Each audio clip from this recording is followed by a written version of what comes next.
있는데 좀 전에 읽은 말씀을 가지고 예상하지 못한 응답으로 고통이 가중될 때라는 제목으로 하나님의 말씀을 함께 나누겠습니다. 암으로 고통받는 한 자매가 하나님께 간절히 기도했습니다. 하지만 하나님은 아무런 응답이 없었습니다.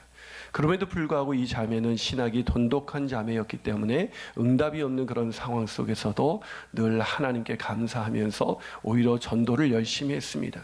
자기가 암 선고를 받고 보니까 오히려 언제든 하나님이 부르시면 갈 수 있다는, 천국에 갈 수 있는 것을 깨달은 자매는 살아있는 날 동안에 더욱더 전도를 열심히 해야겠다고 생각을 한 것이죠. 사람들에게 전도하면서도 자신은 이 암이라는 고난을 통해서 더 큰 하나님의 뜻을 알게 되었고 하나님께서 반드시 치유해 주실 거라는 그런 확신을 갖는다고 이야기해 주었습니다. 하지만 자매가 이렇게 열심히 전도하면서 감사하면서 그렇게 하나님의 침묵 가운데서도 늘 믿음으로 나갔지만 6개월이 지나서 병원에 갔을 때 의사의 진단은 더 악화되었다는 이야기뿐이었습니다. 사랑하는 여러분, 우리가 인생을 살면서 하나님께 나가서 기도하는데 하나님이 응답하지 않을 때 굉장한 고통을 느낍니다.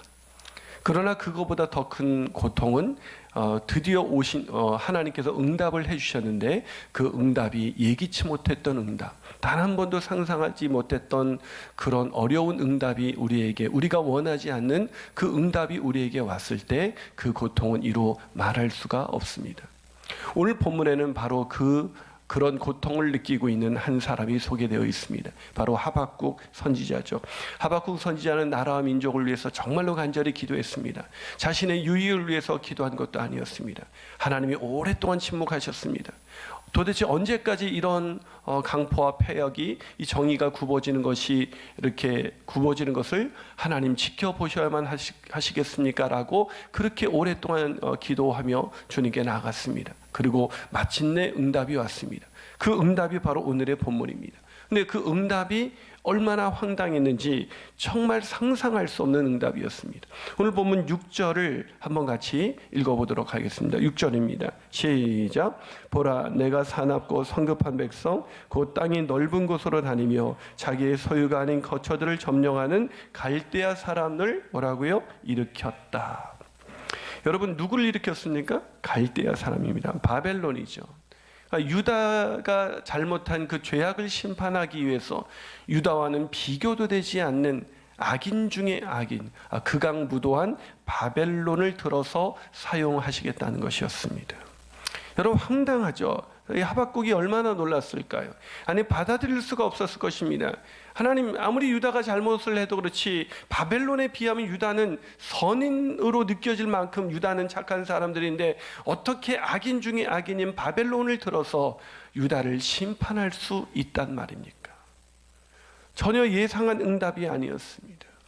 하박국이 얼마나 고통스러웠을까요? 이 황당한 응답을 듣고, 예상하지 못한 이 응답을 듣고 하박국은 더 고통 가운데 견뎌야만 했습니다. 사랑하는 여러분, 우리 인생도 그럴 때가 있지 않습니까? 우리가 하나님께 기도했는데 마침내 온 응답이 우리가 원하지 않았던, 단 한 번도 생각하지 않았던 그런 응답이 옴으로 말미암아 우리가 더 깊은 고통의 심연 가운데 빠져든 그런 적은 없으셨습니까? 사랑하는 여러분, 우리가 예기치 못한 응답으로 인해서 고통이 가중될 때 우리는 어떻게 해야 하는 것일까요? 첫 번째로 하나님의 말씀 듣는 것에 더욱 집중해야 합니다. 쉽지 않은 일이죠. 기도에도 하나님이 고통을 해결하시긴커녕 고통이 가중되는데 어떻게 하나님의 말씀을 들으러 나갈 수가 있겠습니까? 아니, 하나님의 말씀은 아무리 들으려고 해도 들리지 않을 것입니다. 그럼에도 불구하고 오늘 본문은 우리가 고통 가운데 있을 때, 고통이 가중돼서 하나님의 말씀이 귀에 들어오지 않는 그때가 오히려 하나님의 음성에 더 귀를 기울여야 하는 그런 때라고 오늘 본문은 우리에게 말씀해 주고 있습니다. 자, 오늘 본문에서 고통 가운데 있을 때 하나님이 제일 먼저 하신 것이 무엇입니까? 바로 본문 5절 앞부분입니다. 자, 5절이 어떻게 시작됩니까? 여호와께서 이르시되라고 시작되고 있습니다. 그러면 보세요. 나라 민족을 위해서, 구원을 위해서 간절히 기도했는데 하나님이 구원의 역사를 베푸신 것이 아니라 말씀을 주셨습니다. 여러분, 하나님은 정말 좀 뜬금이 없지 않습니까? 우리가 이렇게 기도하면 우리가 원하는 것을 주시면 하나님 할렐루야 이러면서 나갈 텐데, 하나님 우리가 원하는 것 주지 않고 우리에게 말씀을 주실 때가 참 많이 있습니다. 저도 제가 삼수할 때였습니다. 삼수생이니까 간절한 기도 제목이 뭐였겠습니까? 하나님 이번에는 제발 합격할 수 있게 해주십시오라는 기도였습니다. 그럼 하나님이 이렇게 시험을 잘 볼 수 있도록 좀 도와주시면, 좀 배웠던 거를 잘 기억나게 해주시면 좋았을 텐데, 이게 하나님 원망하는 건 아니고요. 어쨌든 제가 또 떨어지게 됐습니다. 그러면서 제가 떨어졌을 때 하나님이 하나님 왜 이러십니까? 그랬더니 하나님이 내가 너에게 말씀을 주노라 뭐 이렇게 얘기하시는 거예요. 너에게 평안을 주노라 뭐 이렇게 나를 바라봐라 뭐 이렇게 얘기하시는 거예요. 지금 주님 바라보면서 제발 이것이 되게 해달라고 기도했는데, 하나님은 그 기도에 응답하시기는커녕 다른 응답, 아니 말씀을 주실 때가 있습니다. 도대체 하나님은 왜 그러시는 것일까요? 그것은 우리가 고통당할 때, 그 고통이 우리 죄로 인해서 온 고통이라면 그 고통당할 때 그 고통이 해결되는 것보다 더 중요한 것은 우리가 하나님의 말씀에서 벗어났던 그 죄가 무엇이었는가를 다시 보는 것이 중요한 것입니다. 다시 말해서 하나님의 말씀 듣는 것이 훨씬 더 중요하다는 말입니다. 아니, 고통당할 때 말씀은 더 잘 들리게 되어 있습니다. 사랑하는 여러분, 예기치 못한 응답으로 인해서 고통받고 있으십니까? 그때야말로 오히려 말씀에 집중해야 할 때인 것입니다. 아니, 말씀을 들어야 할 때인 것입니다. 말씀이 듣기 힘든 그 순간에 오히려 말씀을 듣기 위해서 주님 앞에 더 나아가는, 주님 앞에 말씀 가운데 더 나아가는 저와 여러분이 되시기를 주님의 이름으로 축원합니다. 한 발 더 나아가서 예기치 못한 응답으로 고통이 가중될 때 우리는 어떻게 해야 될까요?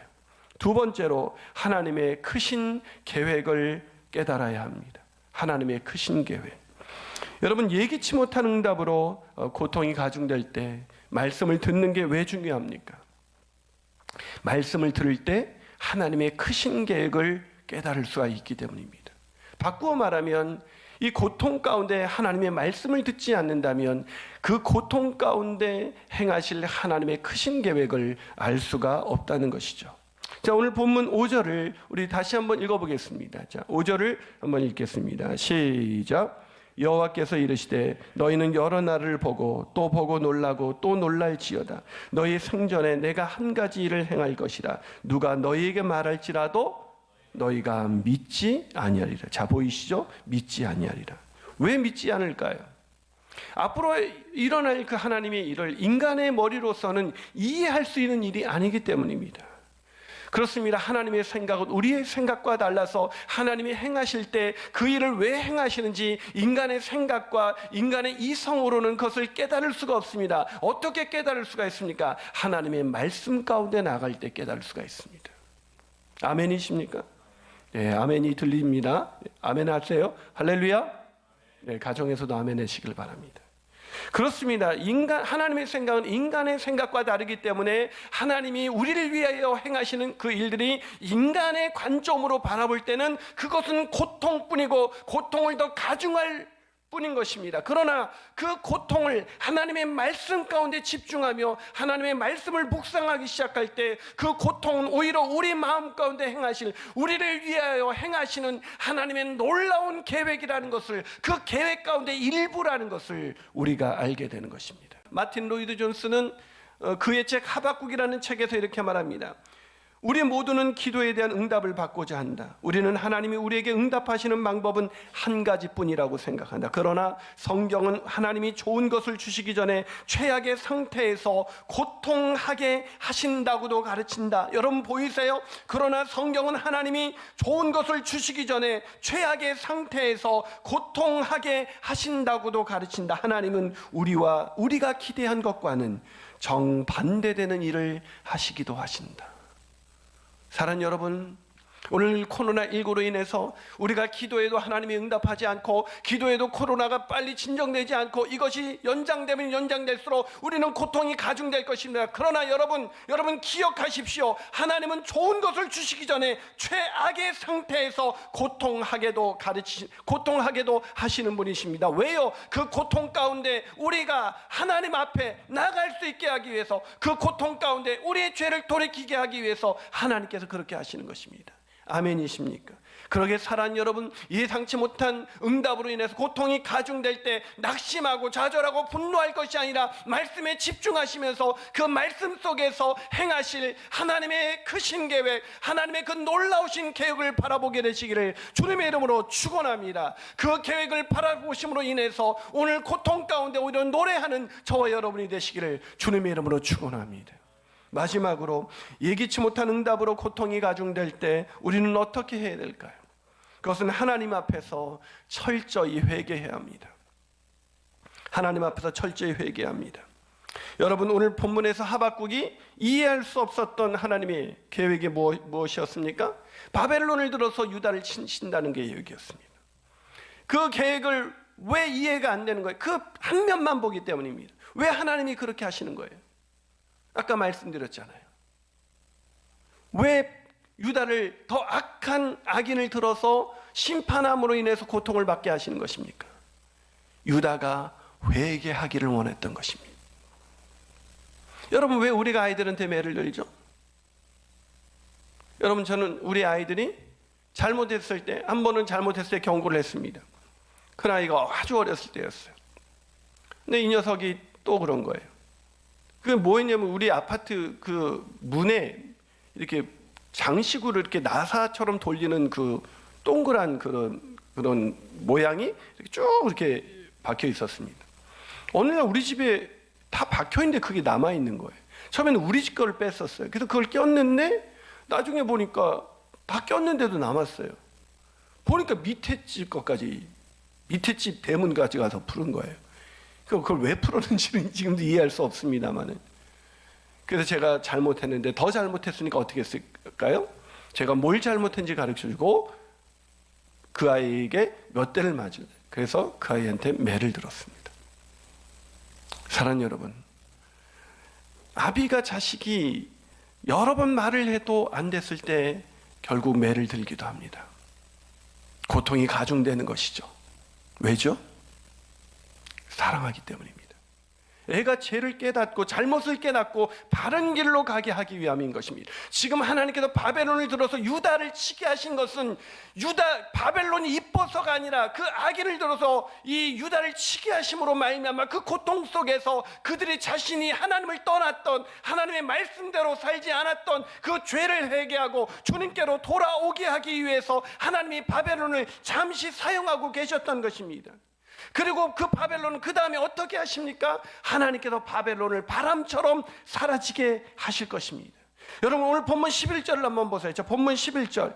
자, 본문 11절을 한번 읽어봅니다. 시작. 그들은 자기들의 힘을 자기들의 신으로 삼는 자들이라. 이에 바람같이 급히 몰아 지나치게 행하여 범죄하리라. 이게 무슨 뜻인가 잘 이해가 되지 않죠. 우리가 표준세 번역으로 다시 한번 읽어보겠습니다. 시작. 그러나 제 힘이 곧 하나님이라고 여기는 이 죄인들도 마침내 바람처럼 사라져서 없어지게 될 것이다. 누가요? 유다예요? 바벨론이에요? 바벨론입니다. 여러분, 질문해보죠. 악을 행하는데도 모든 게 잘 돼요. 그래서 남을 더 짓밟는데도 더 잘 돼요. 그런데 나중에 하나님이 그 사람을 바람처럼 한순간에 영원히 쓸어버릴 그런 사람이 있습니다. 또 한 사람은 인생이 잘 되다가 잘못 일을 행하니까 하나님께서 징계를 내리셨어요. 그래서 고통을 받아요. 그래가지고 회개를 했어요. 그래서 다시 축복을 받았습니다. 누가 행복한 사람입니까? 누가 진짜 형통한 사람입니까? 전자예요, 후자예요? 후자죠. 여러분, 바벨론이 오히려 불쌍한 것입니다. 바벨론이 왜 불쌍합니까? 오늘 본문에 보면 악을 행하는데도 자기들이 잘 되니까 악을 행해도 되는구나 라고 생각한 것입니다. 그래서 마음이 완악해져서 뭘 할 줄 모르게 되었습니까? 회개를 할 줄 모르게 된 것입니다. 여러분, 이 땅의 한국교회가 이 시대 가운데 행해야 될 것이 무엇입니까? 이 민족 가운데 우리가 행해야 될 것이 무엇입니까? 이 고통 가운데 우리가 집 나가서 뭐 이렇게 아이들하고 뛰지 못하고 이렇게 여러 가지 고통을 많이, 경제적인 고통을 당하고 여러 가지 고통을 많이 당합니다. 이런 고통 가운데 우리가 행해야 될 것이 무엇입니까? 이것이 빨리 해결되게 해달라는 이 기도보다도 우리가 행해야 될 기도가 무엇입니까? 우리의 가슴을 찢으면서 우리가 죄를 뒤집어 쓰고 주님께 나아가서 금식하면서, 주님, 내가 죄인입니다. 내가 죄인입니다. 내가 주인 돼서 살았습니다. 내가 주인 돼서 하나님의 뜻대로 살지 않고 내가 내 뜻대로 살았습니다. 이렇게 기도해야 될 것 아니겠습니까?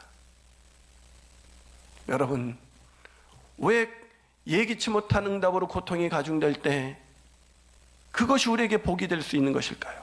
하나님의 말씀을 읽게 되고, 하나님의 말씀을 읽고 하나님의 크신 계획을 바라볼 때, 하나님이 나를 회개한 다음에 나를 돌이키게 하기 위해서 저 악한 자들을 사용하시는구나 라는 걸 깨닫게 됐을 때 비로소 우리에게는 고통이 복이 되는 것입니다. 그러나 고통이 가중될 때 하나님의 말씀을 읽지 아니하고, 그래서 하나님의 크신 계획을 알지 못해서 회개하지 않는 자, 고통은 여전히 고통일 뿐인 것입니다. 설교를 마치면서 말씀을 통해 고통이 감사로 바뀌었던 수많은 사람들이 기억났습니다. 특별히 제자훈련을 하면서 고통 가운데 제자훈련을 시작했던 분들이 있습니다. 근데 그분들이 제자훈련을 하면서 다, 목사님, 내가 훈련받지 않았더라면, 하나님의 말씀에 집중해서 들을 수 있는 이 훈련이 없었더라면 저는 그 고통을 견딜 수 없었을 것입니다. 그러면서 많은 간증들을 해주셨는데 그 중에 한 분의 간증을 읽어드리려고 합니다. 이분은 이혼을 하시고 홀로 사시는 정말 고통 가운데 계셨던 분입니다. 살아오면서 인생의 고난을 통해서 깨닫게 된 유익, 내가 살아오면서 인생의 고난을 통해서 깨닫게 된 유익이 무엇일까? 이것에 대답하기 전에 나는 내가 왜 그렇게 힘들었을까 하는 데에 대한 대답을 먼저 해야 할 것 같습니다. 작년 침례식 때 나는 예수님을 나의 구주이시며 나의 주님이십니다라는 고백을 했습니다. 그리고 그런 고백 후 침례를 받고 예배당에 앉아 있었습니다. 그리고 그때 예수님이 나의 주인이시라는 그 말이 나에게 살아있는 레마의 말씀으로 다가왔습니다. 내가 주인 되어 살아왔으니 그렇게 힘들었던 것이구나. 예수님이 주인이신 삶 살았으면 그렇게 힘들지 않았을 텐데, 내가 살아온 그 힘든 시간들이 영화 장면처럼 지나갔습니다. 그리고 눈물이 터졌습니다. 참 많이 울었습니다. 단상에 올라가 많은 사람들의 축복을 받을 때 우리 목장이 목자이신 목자님께 울면서, 목자님, 저 그동안 많이 힘들었었어요. 제가 주인 되어 살았어서 정말 힘들었거든요. 축도가 끝나고 보니 목자님도 나와 같이 많이 울어주고 계셨습니다. 그게 딱 1년 전 일이었습니다. 내가 내 삶의 주인이었기에 나는 그렇게 힘들었던 것입니다. 올 1월 학원을 관두게 되고 실업자로 몇 달을 보냈습니다. 아이의 등하원 돌보미를 하기도 하고 서울에까지 멘토를 다니며 몸이 파김치가 돼서 돌아오기도 했습니다. 이사하느라 25개의 박스를 사고 푸는 그 힘든 상황들도 있었습니다. 그런데 오늘은 그 모든 일이 눈물나게 힘들었다는 그 생각이 들지 않습니다. 그냥 감사합니다. 어려운 시간들을 보내고 나서 내가 얻은 가장 중요한 것이 있다면, 첫째, 나는 비천에 처할 줄도 알고 풍부에 처할 줄도 알아. 모든 일 곧 배부름과 배고픔과 풍부와 궁핍에도 처할 줄 아는 일체의 비결을 배웠다는 것입니다. 두 번째로 얻은 유익이 있다면 저절로 이해가 되는 것이 많아졌다는 것입니다. 누가 힘들다고 이야기하면 예전 잘 나갈 때는 이해하려고 노력했었는데 이제는 그냥 이해가 되고 그들과 함께 울어줄 수가 있습니다. 왜냐하면 제가 겪어봤기 때문입니다. 톡톡 털어 이자 내고 나면 당장 차비가 없어 본 적도 있었고, 현금 서비스 받아 라면으로 끼니를 때운 적도 있었고, 아픈 엄마의 수술장 밖에서 5시간을 떨며 기다린 적도 있었습니다. 혼자 고열에 이러다 죽겠다 싶은 잠 못 드는 밤도 있었고, 이혼도 해봤습니다. 식구들과 절연도 해봤고 다시 사람을 만나기도 해봤습니다. 사기도 당해봤습니다. 민사, 형사, 소송도 모두 겪어봤습니다. 참 많은 어려움이 있었는데, 그때는 정말 힘들었었는데 이제는 너무나 감사합니다. 다른 사람의 어려움에 저절로 함께 울어줄 수 있어 감사하고, 함께 아파할 수 있어 감사하고, 함께 기뻐할 수 있어 감사합니다. 세 번째로 얻은 유익이 있다면, 고난당한 것이 내게 유익이라 이로 말미암아 내가 주의 율례들을 배우게 되었나이다라는 이 말씀처럼 나는 고난을 통해 이러지 말아야 한다를 참 많이 배웠습니다. 그렇게 많이 배웠음에도 불구하고 아직도 많은 실수를 하고 잘못된 선택을 하기도 합니다. 아직도 모르고 헤매는 부분이 많이 있습니다. 그러나 제자부 훈련 후에는 이렇게 하는 거다를 또한 많이 배웠습니다. 물론 고난 안 당하고도 주의 율례를 배울 수 있었으면 좋겠습니다만, 그러나 어떤 삶이 내게 오든 하루하루를 주님께 나가다 보면 나의 하루하루가 하나님을 기쁘시게 하는 삶이 될 수 있을 거라고 믿으며 매일매일 기쁘게 살아갑니다. 이 모든 영광 하나님께 올려드립니다. 사랑하는 여러분, 예기치 못한 응답으로 고통이 가중되는 것이 아닙니다. 예기치 못한 응답, 내가 원하지 않았던 응답, 그 응답이 와서 내가 더 힘들어하는 것이 아니라 그 고통이 왔을 때 하나님의 말씀에 집중하지 않았기 때문입니다. 하나님의 말씀을 들으러 나가지 않았기 때문입니다. 사랑하는 여러분, 코로나19로 인해서 저는 고통이 가중되고 있습니까? 그때일수록 더 말씀에 집중해야 합니다. 말씀을 들으러 나가야 하는 것입니다. 매일매일 경건의 시간을 가져야 하는 것입니다. 매일매일 아침에 묵상하고 순간순간 묵상하고 암송한 말씀을 다시 묵상하면서 말씀에 그 어느 때보다도 집중해야 합니다. 그 말씀에 집중할 때 그 말씀을 통해서 나에게 당한 이 원치 않는, 이 예기치 못했던 이 응답이 나를 향한 하나님의 놀라우신 계획, 나에게 가장 좋은 것을 주시기 위한 하나님의 계획인 것을 깨닫게 될 것입니다. 그리고 나에게 왜 이런 고통이 찾아왔는지 자기 자신을 돌아보며 회개할 수 있는 것입니다. 아, 내가 주인 되어서 살아서 이렇게 힘들었구나. 이것을 고통을 통해서 깨달을 수만 있다면 우리는 이 고통을 통해서, 예기치 못한 이 응답으로 인해서 고통이 가중될 때 오히려 더 하나님의 놀라운 축복을 미리 바라볼 수 있을 것입니다. 그렇게 바라보는 저와 여러분이 되시기를 주님의 이름으로 축복합니다.